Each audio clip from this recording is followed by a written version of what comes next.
Mari kita sama-sama mendengarkan Injil pada hari ini yang diambil dari Injil Lukas bab 9 ayat 28 sampai 36. Sekali peristiwa, Yesus membawa Petrus, Yohanes, dan Yakobus naik ke atas gunung untuk berdoa. Ketika sedang berdoa, wajah Yesus berubah dan pakaiannya menjadi putih berkilau-kilauan.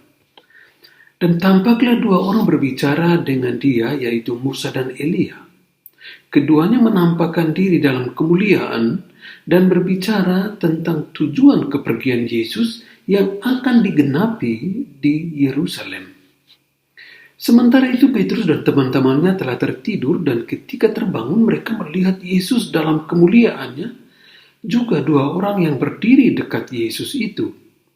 Dan ketika kedua orang itu hendak meninggalkan Yesus, Petrus berkata kepada Yesus, "Guru, betapa bahagianya kami berada di tempat ini. Baiklah kami dirikan sekarang 3 kemah, satu untuk engkau, satu untuk Musa, dan satu untuk Elia." Tetapi Petrus tidak tahu apa yang dikatakannya itu. Sementara Petrus berkata demikian, datanglah awan menaungi mereka, dan ketika mereka masuk ke dalam awan itu, takutlah mereka. Maka terdengarlah suara dari dalam awan itu yang berkata, "Inilah anakku yang kupilih, dengarkanlah dia." Ketika suara itu terdengar, nampaklah Yesus tinggal seorang diri saja. Murid-murid itu merahasiakan semuanya itu, dan pada masa itu mereka tidak menceritakan kepada siapapun apa yang telah mereka lihat itu. Demikianlah Injil Tuhan. Terpujilah Kristus. 4 kata penting untuk mengerti Injil hari ini, dan 4 kata ini dijelaskan oleh Bapak Suci Paus Fransiskus. Baik, kata pertama adalah kata membawa. Inisiatif untuk membawa ini datang dari Yesus. Yesus sendiri yang memanggil, Yesus sendiri yang memilih, Yesus sendiri yang menentukan siapa yang ikut dengan dia. Tidak bukan dari para murid. Jadi demikian juga dengan panggilan hidup kita berasal dari Allah. Allah yang memanggil, Allah yang menentukan. Bukan inisiatif kita, bukan kekuatan kita, bukan kemauan kita, tapi dari Tuhan. Bersyukur bahwa Tuhan memanggil kita, memberi kita kekuatan, memberkati kita, dan selalu membimbing kita. Kata kedua adalah naik. Yesus memilih mereka, murid-murid ini, untuk naik. Mengikuti Yesus harus naik ke atas gunung. Bukan sesuatu yang gampang, bukan sesuatu yang mudah. Harus naik gunung, harus capek, harus lelah, harus berkorban, harus punya tekad, harus punya niat yang kuat untuk mengikuti Yesus. Tidak gampang untuk menjadi orang Katolik di zaman modern ini. Tidak gampang untuk mengikuti Yesus, untuk menanamkan nilai-nilai kebenaran dan kejujuran dalam hidup. Tidak gampang.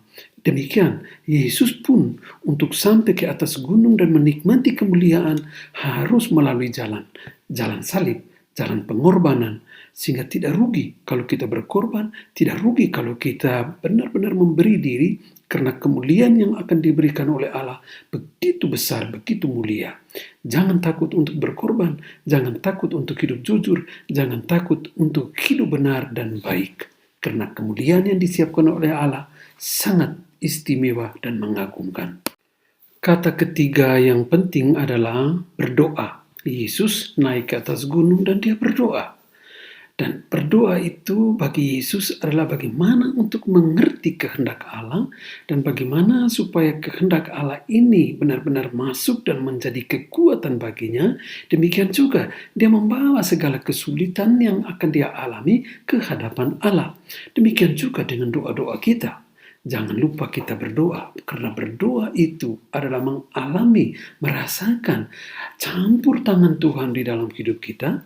Demikian juga sebaliknya, kita membawa segala yang kita alami, yang kita rasakan, entah positif, entah negatif, rasa capek, rasa lelah, rasa kecewa, dan apa saja yang kita alami ke hadapan Tuhan. Untuk apa? Untuk diberkati agar kita mampu untuk mengatasi atau untuk menerima semuanya itu dengan baik, mengolah semuanya itu dengan baik.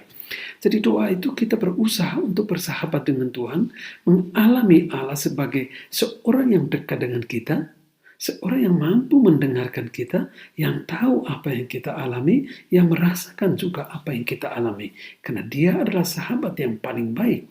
Sehingga Santa Teresa katakan, berdoa itu bersahabat dengan Allah. Karena kita tahu bahwa dia mengasihi kita.